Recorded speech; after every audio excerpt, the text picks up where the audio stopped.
Topic तुम जानते हो क्या चल रहा है अपना, एक समान चुंबकीय क्षेत्र के में स्थित आयताकार धारा लूप के कारण बल लागू। तो कल ये कंप्लीट नहीं हुआ था और अब तक हम इसमें क्या देख चुके हैं, ये चुंबकीय क्षेत्र है ना, और एक आयताकार आयताकार लूप रखा हुआ और उसकी एक भुजा AD हमें एक भुजा नजर आ रही है, और कल शायद मैंने इस B को लिख दिया था B, तो उसे करेक्ट कर लेना है ना। तो ये D था, B लिख दिया था, तो उसकी तुम्हें एक भुजा नजर आ रही है, ध्यान है ना कौन सी। जैसे ये आयताकार लूप है, कल जो हमने चित्र बनाया था वो ऐसे था, लेकिन अब ये ऐसे है, तो तुम्हें ये वाली साइड नजर आ रही है जिस पर दो बल लग रहे हैं, AB भुजा पर तो नीचे की ओर, और CD भुजा जो थी उस लूप की उस पर ऊपर की ओर। और हमने ये देख लिया था कल कि लगने वाला जो बल आघूर्ण है उसका मान हो गया था tau equal to IA B cos theta, ठीक है। तो ये हो गया हमारा बल आघूर्ण। ये देख लिया था A इसका क्षेत्रफल है, जानते हो ना क्षेत्रफल कैसे। वास्तव में ये लूप में ऐसे नजर आ रहा है, अगर ऐसे देखो तो ये L इसकी लंबाई और B चौड़ाई, तुम्हें ऐसे नजर आ रहा है, यानी कि सिर्फ इसकी फिलहाल ये चौड़ाई नजर आ रही है।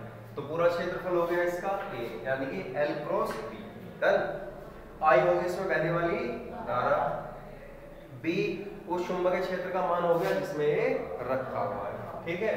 और थीटा जो कि एक इंपॉर्टेंट बात है, इस थीटा को हमें ध्यान देना है। थीटा क्या है, थीटा है आयताकार लूप के द्वारा चुंबकीय क्षेत्र B के साथ बनाया गया कोण। इस बात को समझने का प्रयास करते हैं। जैसे मान के चलो, देखो चुंबकीय क्षेत्र ऐसे है, तो लूप ऐसे नहीं रखा क्या, तो इस लूप और चुंबकीय क्षेत्र के बीच जो एक कोण बन रहा है ये क्या है, थीटा है, क्लियर। तो इस थीटा को हम डायग्राम में ये भी थीटा को कह सकते हो, इसको भी कहीं पर भी, ठीक है। यानी कि इस लाइन और इनके समांतर जितने भी लाइन उनके बीच बना कोण ये क्या है, थीटा है, क्लियर। तो थीटा हो गया आयताकार लूप के द्वारा चुंबकीय क्षेत्र B के साथ बनाया गया कोण। इस बात को विशेष ध्यान रखना है हमें, क्योंकि यहाँ कंफ्यूजन होने वाला है थोड़ी देर में। ये हो गई इक्वेशन फर्स्ट, सही है भाई। अब समीकरण 1 से हम क्या लिख सकते हैं, इसको दोबारा टो इक्वल टू लिखा जा सकता है इसको MB कोस थीटा। एक ये नया फॉर्मूला आ गया, एक तो ये है ही हमारा, ठीक है। एक tau equal to MB cos theta. अब एक नई चीज आई है M, तो यहां M इक्वल टू मैंने क्या लिख दिया, IA लिख दिया है ना, और इसको बोलते हैं हम चुंबकीय आघूर्ण। देखो तुम्हें याद होगा हमने पढ़ा था द्विध्रुव। द्विध्रुव क्या होता है, जब समान परिमाण के दो आवेश बहुत ही अल्प दूरी पर रखते हैं। जब समान परिमाण परंतु विपरीत प्रकृति के आवेश, समान परिमाण दोनों का QQ और प्रकृति विपरीत है, एक नेगेटिव एक पॉजिटिव, तो जब समान परिमाण व विपरीत प्रकृति के आवेश एक दूसरे से अल्प दूरी पर रखे हुए हों, तो इस व्यवस्था को तो बोलते थे हम द्विध्रुव, है ना। और द्विध्रुव आघूर्ण क्या होता था, इन दोनों आवेशों के बीच की दूरी और किसी एक आवेश का परिमाण, इसको बोलते थे द्विध्रुव। तो ये तो है विद्युत द्विध्रुव आघूर्ण, इसको बोलते हैं, P को क्या बोलते हो, द्विध्रुव आघूर्ण विद्युत का। तो ये है विद्युत आघूर्ण, इसी प्रकार ये है चुंबकीय आघूर्ण। तो जो काम स्थिर विद्युत की में P करेगा वही काम चुंबक के अंदर M करेगा, क्लियर। जिसका मान हो गया IA, याद रखना है। हम इसकी यूनिट भी निकाल सकते हैं, I की हो गई एम्पियर और A की हो गई मीटर स्क्वायर। खैर इसको हम डिटेल से अगले टॉपिक में, अगले चैप्टर में पढ़ेंगे फुल डिटेल से, लेकिन कम से कम इतना तो हमें इसमें भी पता होना चाहिए। क्लियर हो गई बात, डिटेल से अगले चैप्टर में देखते हैं।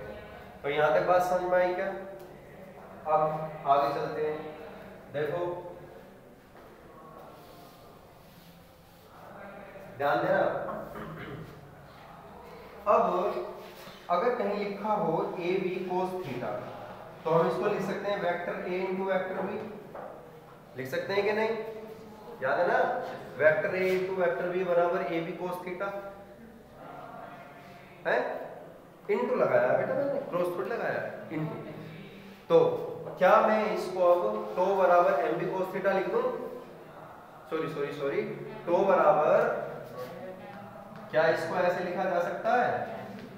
क्योंकि तुम्हें पता है इसको खोलोगे तो क्या आएगा, एम बी कोस थीटा, तो लिखा जा सकता है क्या? जवाब है नहीं। क्यों?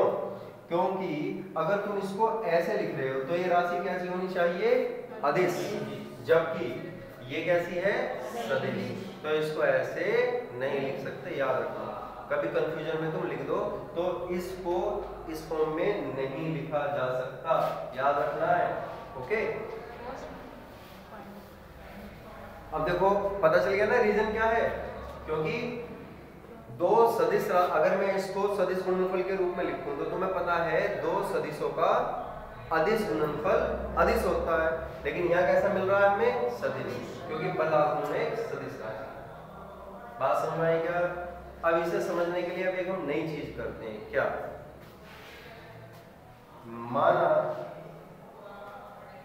ये जो तुम्हारा आयताकार रूप है, माना आयताकार लूप का क्षेत्रफल सदिश, जिसको बोलते हैं हम वेक्टर ए, ठीक है? क्षेत्रफल सदिश चुंबकीय क्षेत्र से अल्फा कोण बनाता है। कितना कोण? अल्फा। अब ध्यान से सुनना मेरी बात, इंपॉर्टेंट बात। किसी भी चीज का जो क्षेत्रफल सदिश होता है ना, वो सदैव तल के लंबवत होता है। दिमाग में बात सेट हो गई? किसी का भी क्षेत्रफल सदिश सदैव उस तल के लंबवत होगा। क्लियर? तो तल ये हो गया, तो तल के लंबवत कौन हुआ? ये हुआ कि नहीं? मानते हो या नहीं? ये हो गई क्षेत्रफल सदिश की दिशा। और मैंने क्या बताया? आयताकार लूप का क्षेत्रफल सदिश चुंबकीय क्षेत्र के साथ अल्फा कोण बनाता है, और चुंबकीय क्षेत्र क्या है? ये। तो ये हो गया अल्फा कोण। हाँ है ना? बोलना पड़ेगा। और तुम जानते ही हो ये कितना है? ये थीटा है। हाँ है ना? तो थीटा और अल्फा का योग 90 डिग्री होना चाहिए कि नहीं? देख लो उधर से, क्योंकि अभी मैंने क्या बताया? क्षेत्रफल सदिश सदैव तल के, तो यहाँ से यहाँ तक का कोण 90 डिग्री, और यहाँ से यहाँ तक थीटा, और ये अल्फा। पिक्चर समझ में आ गई क्या? अतः theta plus alpha equal to 90 degree, सही है? और थीटा की वैल्यू क्या लिख दी तुमने? 90 डिग्री माइनस अल्फा। हाँ है ना? अतः tau equal to M B cos 90 minus alpha. सही है भाई? Implies that tau equal to M B sine alpha. एक नया फॉर्मूला ये आ गया। तो ये भी है, बिल्कुल है, ये भी है, हाँ है। इसमें जो कोण है, ये कोण है जो तल चुंबकीय क्षेत्र के साथ बनाता है। इसमें थीटा है ना, तो थीटा कौन सा कोण है? जो तल चुंबकीय क्षेत्र के साथ बनाता है। और यहाँ पर जो कोण है ये कौन सा है? जो क्षेत्रफल सदिश चुंबकीय क्षेत्र के साथ बनाता है। और क्षेत्रफल सदिश और तल ये परस्पर लंबवत होते हैं। कहने का मीनिंग, जैसे ये तल तुम्हें ऐसे देखने में नजर आ रहा है ना, चुंबकीय क्षेत्र ये है, तो तल की तो दिशा यही है जैसे तुम्हें तल नजर आ रहा है, लेकिन जो क्षेत्रफल सदिश है वो इस तल के लंबवत होगा। देखो बी तो बिल्कुल ऐसे है, और क्षेत्रफल सदिश कैसा होगा? इस तल के ठीक लंबवत। क्षेत्रफल सदिश की दिशा तल की हमेशा लंबवत रहेगी, याद रखना, तल कैसे ही हो। क्लियर है? तो ये दोनों चीज समझ में आ गई, थीटा और अल्फा। अब तुम ये भी जानते हो, अगर कहीं लिखा है ए क्रॉस बी बराबर, तो हम इसे लिख सकते हैं A B sine theta into N है। और तुम जानते हो दो सदिश का क्रॉस प्रोडक्ट, दो सदिश का सदिश गुणनफल सदैव सदिश होता है। तो यहां पर सदिश है कि नहीं है, तो इसको हम इस तरीके से लिख सकते हैं। तो या लगा के लिख दो, या vector tau equal to M cross, clear हो गई क्या बात? इसे ऐसे लिखा जा सकता है। ऐसे क्यों नहीं लिख रहे थे? क्योंकि उसके लिए हमें टो पर वेक्टर लगाना होता, वेक्टर लगा नहीं सकते क्योंकि अदिश गुणनफल सदिश नहीं होता, लेकिन यहां तो लगा सकते हैं। तो ये हो गई भाई हमारा टॉपिक पूरा कंप्लीट। एक समान चुंबकीय क्षेत्र में स्थित आयताकार धारावाही लूप पर बल आघूर्ण, ये यहां तुम्हारा कंप्लीट हो गया। ठीक है, अब इसको नोट करना है अपने को, कर लीजिए।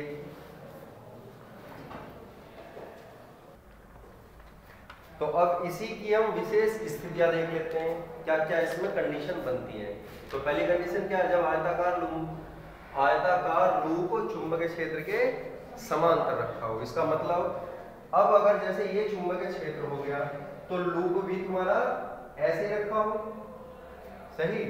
जब लूप ऐसा रखा जाएगा तो लूप चुंबकीय क्षेत्र के साथ कितने डिग्री का कोण बना रहा है, और लूप चुंबकीय क्षेत्र के साथ जो कोण बनाता है उसे क्या बोलते हो, थीटा।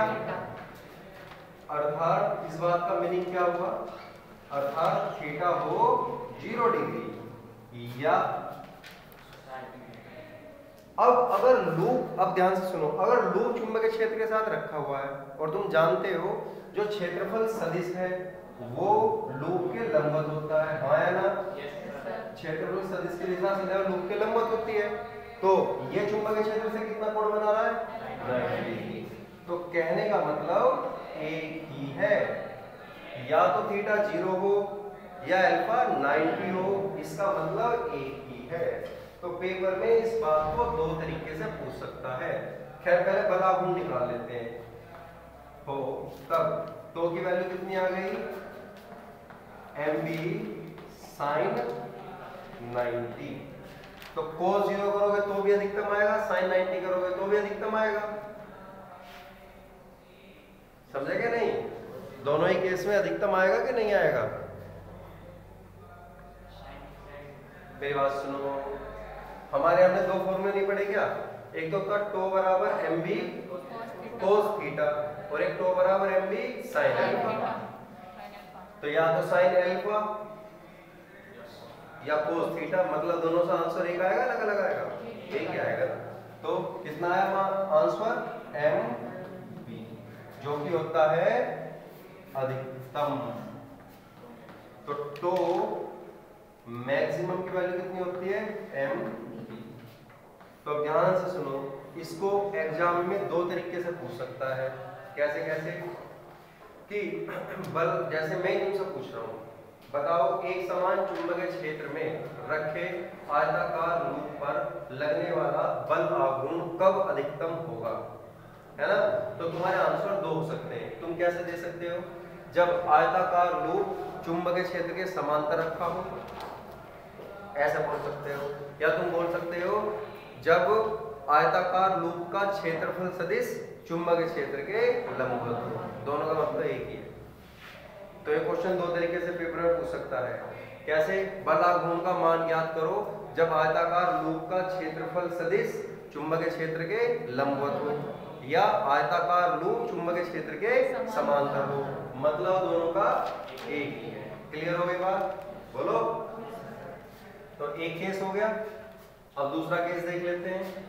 दूसरा केस क्या बोलोगे, जब आयताकार लूप